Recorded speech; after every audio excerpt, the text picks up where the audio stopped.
Hello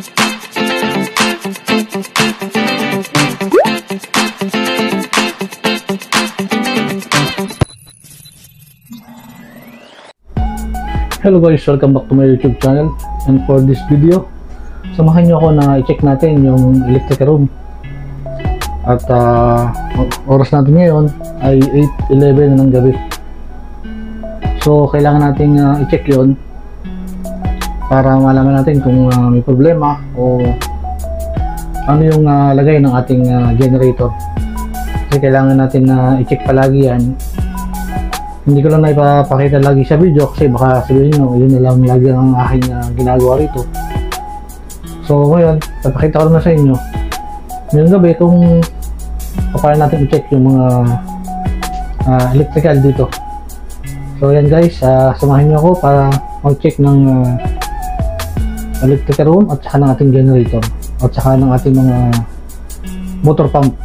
Yan, pupunta rin tayo mamaya sa ating pump room para tignan natin yung pressure ng tubig kung okay ba siya. Yan guys, update ko kayo mamaya.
generator.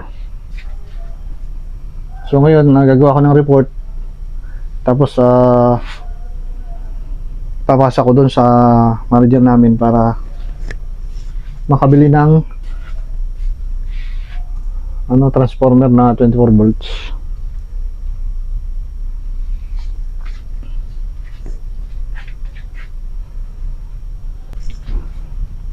Yan guys ang kahalagahan na binibisita natin yung ating electrical room, yung ating generator. Tulad yan, wala siyang indicator, wala siyang supply kasi panigurado yung battery niyan na drain kasi yung ating supply na para sa pagkakarga ng baterya ay wala ito bumili niya siya sira, kaya kailangan natin palitan. So yun nga guys, at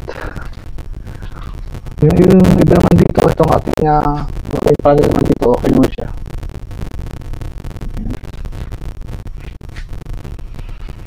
Okay naman yung supply niya.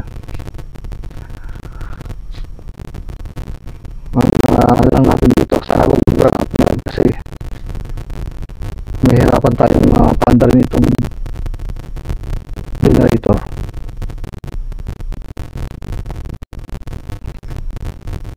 Guys, punta tayo sa kabila, tapos gagawa ako ng report para sa manager namin yung problema.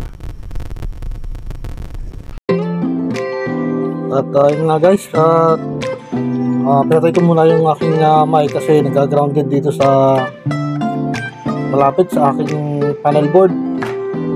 So napakalakas ng current, kaya nag-ground yung yung ating mic.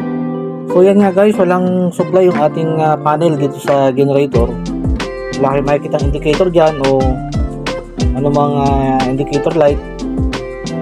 Siguro na-drain na yung ating battery na 24 volts kasi nga nasira na yung transformer.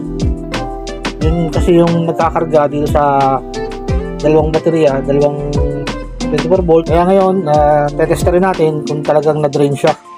So yan, makikita yung aking dalawang test probe. Kailangan color coding yan. Yung red para sa positive at yung black para sa negative. Ayun nyo guys, wala siyang reading. Talagang na-drain. So kailangan talagang palitan yung ating transformer, yung nagkakarga doon sa ating baterya. Guys, mag-send na ako ng request para dito sa pagpapalit ng transformer para bukas makabili na at bukas ko na rin siya mapalitan. Kailangan kasi gumagana yan. A few inches later.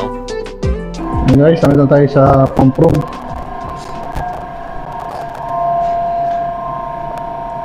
Yan, okay naman siya. Oops, ito minsan pumapalya rin talaga itong submersible pump na to. Kaya kailangan galawin mo siya para bumaba yung tubig.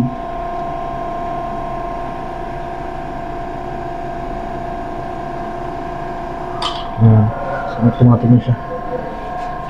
Tingnan natin yung pressure. Ayan, naka 50 bar siya.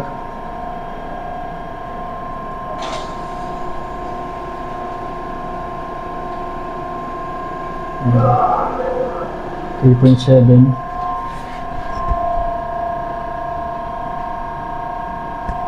Okay naman yung kanyang pressure.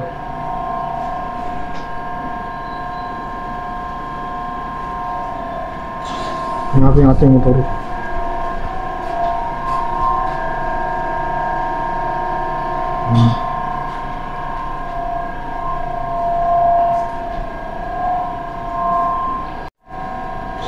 At guys, as of now okay naman siya. So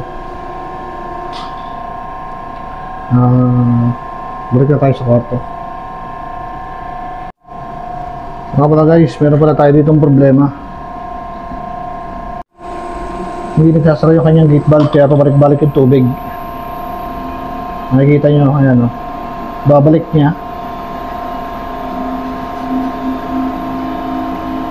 Ayan. Tapos hihigupin yung uli niya. Tapos hindi nagsasara yung gate valve. Kaya kailangan tatanggalin ko to para mabuksan.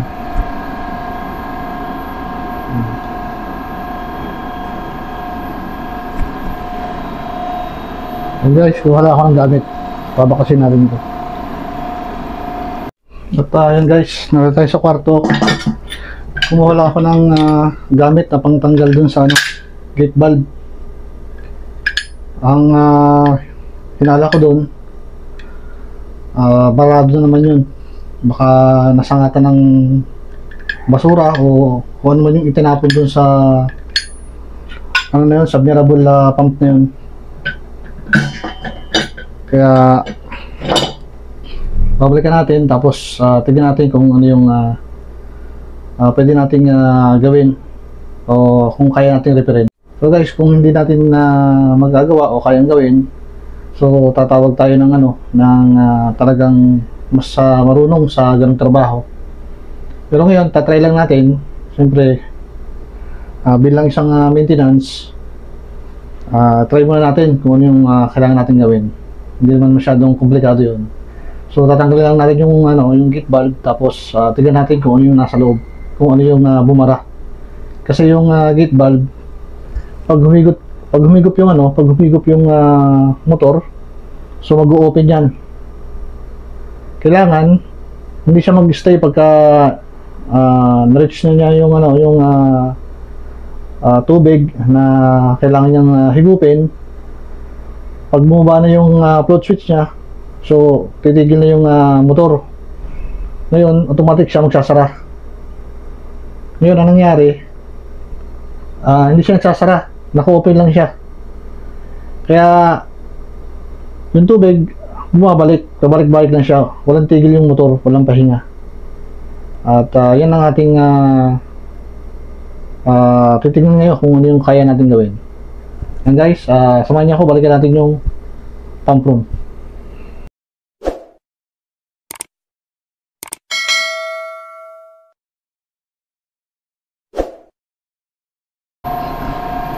At yun guys, bago natin siya gawin, patayin muna natin yung ikatop muna natin yung kanyang power supply. Ito natin yung kanyang power supply. Tingnan natin kung mamatay siya.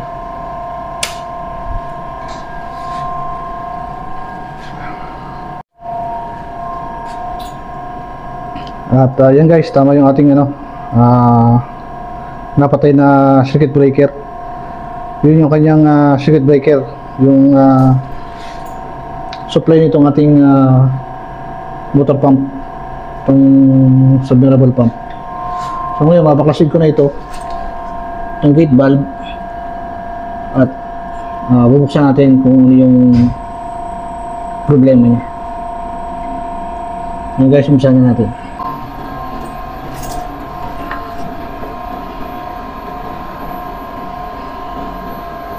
Tingnan natin kung anong problema nito.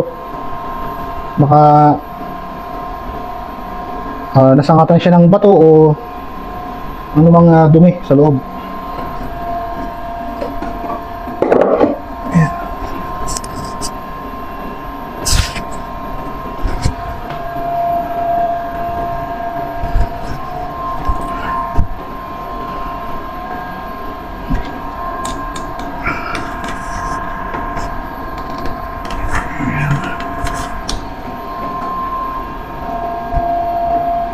Ngayon, subukan natin tanggalin ito.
Tanggal na siya.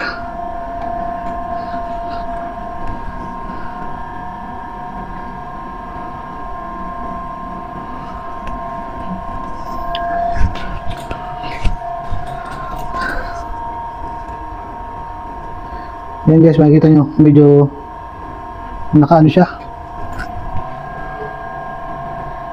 naka-open. Ayan.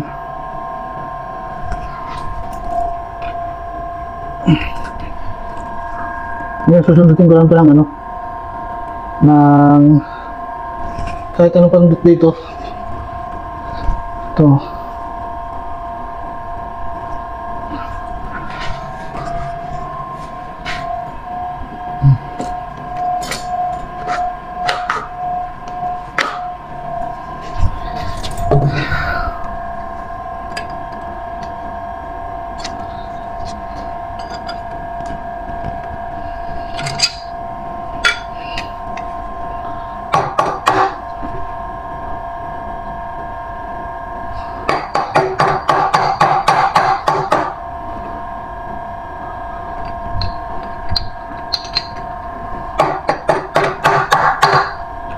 Nabarahan siya.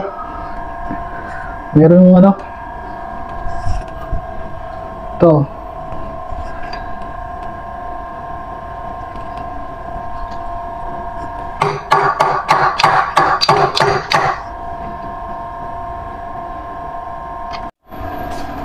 And guys, may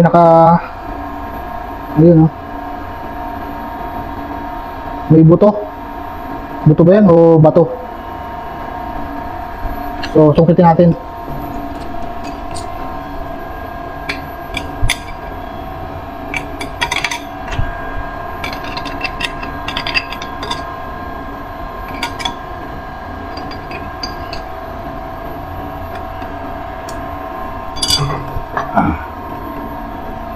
Ito siya guys, oh.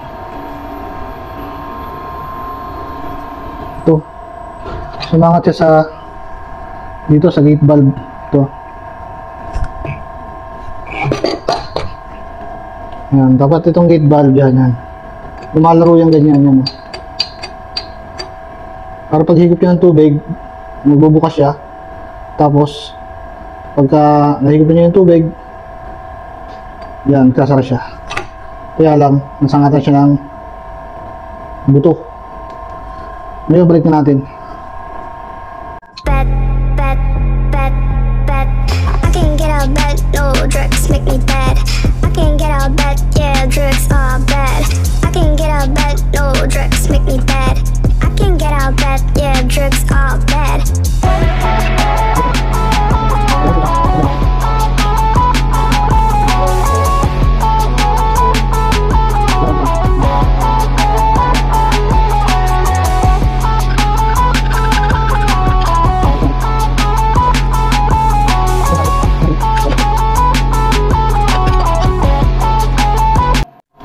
Yan guys, nagabitin natin. So, testingin na natin kung okay na siya. Kung hindi na babalik yung tubig niya, kung magsasara na yung kanyang gate valve. Yan ito. Gawin natin yung kanyang supply. Ayan guys, gawa na siya. Ayan nga, nag-automatic na siya. Hindi na bumalik yung tubig. Hindi katulad kanina na pabalik-balik lang yung tubig kasi naka-open yung gate valve. Yung pala mayroong nakasangat. Ito.